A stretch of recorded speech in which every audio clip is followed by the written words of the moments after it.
맨시티가 오랜 서름을 이겨내고 드디어 챔스 우승에 성공했습니다. 챔스 우승으로 인해 이번 시즌 최초의 트래블을 기록한 맨시티는 더비 라이벌 맨유에 이어 EPL 팀 중 두 번째 트래블을 성공했지만 이 역사는 시작에 불과하다며 더 큰 성공을 거두리라 예상되고 있죠.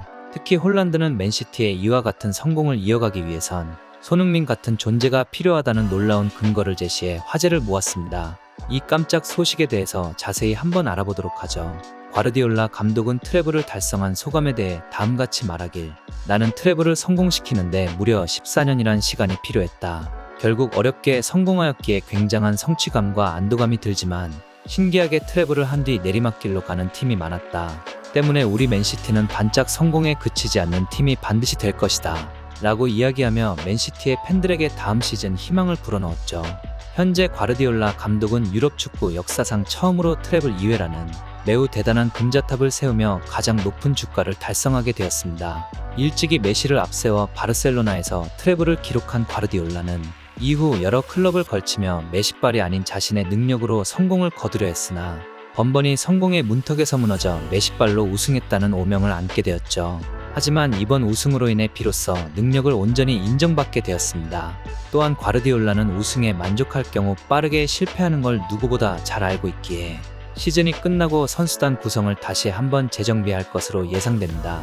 맨시티는 1880년 창단 이후 항상 맨유에 밀리는 2군 팀이었습니다. 맨체스터 지역의 축구팀을 떠올리면 그 주인공은 퍼거슨의 맨유였으니까요. 하지만 만수르 오일머니의 힘을 얻은 맨시티는 무서운 속도로 대형 선수를 영입한 뒤 드라마와 같은 아구에로의 골로 44년 만에 리그 우승을 하게 됐죠. 이 우승을 할 때가 2012년도였는데 맨시티는 1930년대 및 1960년대 이후로는 항상 맨유에 가려지며 리그 우승권과는 거리가 먼 만성 2군 팀에 해당하였지만 2012년 리그 우승을 기점으로 2017과 2018 시즌에 이어 최근에는 무려 3연속 리그 연속 우승이란 엄청난 전성기를 맞게 되었죠. 그러나 만수르가 진정으로 원하던 건 리그 우승이 아닌 챔스 우승입니다. 그리고 맨시티는 신기하리만큼 챔스에선 항상 약한 모습을 보여줬죠. 과르디올라 감독은 만수르의 이런 한을 풀어주기 위해 영입된 감독이었습니다. 2년 전 챔스 결승전에 갔던 맨시티는 만수르의 한을 풀어줄 것이라 기대됐지만 결국 첼시에게 1대0으로 지며 과르디올라가 경질될 것으로 예상됐죠. 하지만 만수르의 뚝심은 대단했습니다. 과르디올라를 한 번 더 믿어준 것이죠. 그리고 과르디올라는 이런 만수르의 기대에 부응했고 현재는 지네딘 지단 감독과 동일한 3회의 챔스 우승을 기록했으며 안첼로티 감독의 4회 챔스 우승 기록에 단 1회만을 남겨놓고 있습니다. 2016년도에 맨시티에 온 과르디올라는 챔스 우승에 대한 소감을 다음같이 밝혔습니다. 리그 우승과 챔스 우승 중 어느 것이 더 어렵냐고 묻는다면 나는 단연코 챔스 우승이라 말할 것이다. 이미 나는 리그 우승 전문 감독이기 때문이다.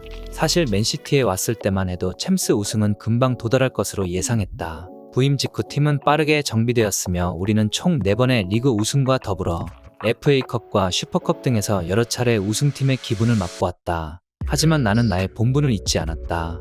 나는 챔스 우승을 위해 영입된 사람이다. 계약 기간은 2025년까지 되어 있지만 팬들과 구단의 인내심은 계약 기간과 다르다. 솔직히 이번 챔스 결승전에서도 실패해서 경질이 되어도 전혀 이상할 게 없던 상황이었다. 결국 나는 팬과 구단의 믿음에 보답했다. 이것은 역사가 아니라 시작에 불과하다. 현재의 챔스 우승을 통해 우리는 새로운 큰 목표가 생겼다. 그것은 바로 레알 마드리드의 3회 연속 챔스 우승을 깨뜨리는 것이다. 나는 이 목표에 가장 적합한 감독임을 앞으로 계속해서 증명하고 싶은 심정이다. 라는 야심찬 포부를 밝혀 다음 시즌 맨시티를 더더욱 기대하게 만들었습니다. 또한 우승 후에 퍼거슨의 문자를 받았다며 퍼거슨 같은 레전드가 되겠다고도 밝혔었죠. 사실 맨시티의 입장에서 퍼거슨은 그리 썩 유쾌하게 다가오는 인물은 아닙니다. 퍼거슨은 맨유를 챔스 결승에 4번을 진출시켰고 여기서 2회의 우승을 기록했으며 리그 우승은 뭐 말할 것도 없던 감독이죠.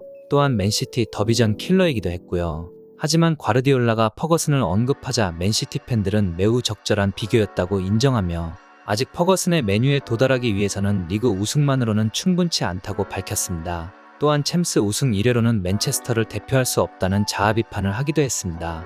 때문에 다음 시즌 선수 영입 보강에 대한 강력한 주장이 터져나오는 시점에서 한 기자는 홀란드에게 다음 시즌 파트너 공격수가 누가 되었으면 좋겠냐는 질문을 했죠. 사실 우승 직후의 인터뷰라서 다른 팀 선수를 언급하기엔 부담되는 상황이었는데 홀란드는 잠시 과르디올라 눈치를 보더니 손흥민의 이야기를 꺼내 충격을 주었습니다. 현재 과르디올라 감독과 여러 코칭 스태프가 다음 시즌 영입 리스트를 준비하는 것으로 알고 있다. 여러 훌륭한 선수들이 다음 시즌 팀을 옮길 거라고 예상되는 상황에서 나와 호흡을 맞출 동료는 그 누구보다 우승에 절박한 사람이었으면 한다. 또한 우리 맨시티의 스피드에 따라올 수 있는 공격수였으면 하는 바람인데 손흥민 같은 스타일의 선수라면 다음 시즌 공격력이 더욱 강해지리라 생각한다. 라며 간접적으로 손흥민 영입에 대한 자신의 긍정적인 의견을 표출하였습니다. 개인적으로도 챔스 우승과 리그 우승에 번번이 아쉽게 실패했던 손흥민이기에 맨시티와 같은 우승권의 팀에 영입되는 그런 그림이 하나 나왔으면 하는 바람입니다. 손흥민의 아름다운 우승 장면이 나오길 바라며 오늘의 영상을 마치겠습니다.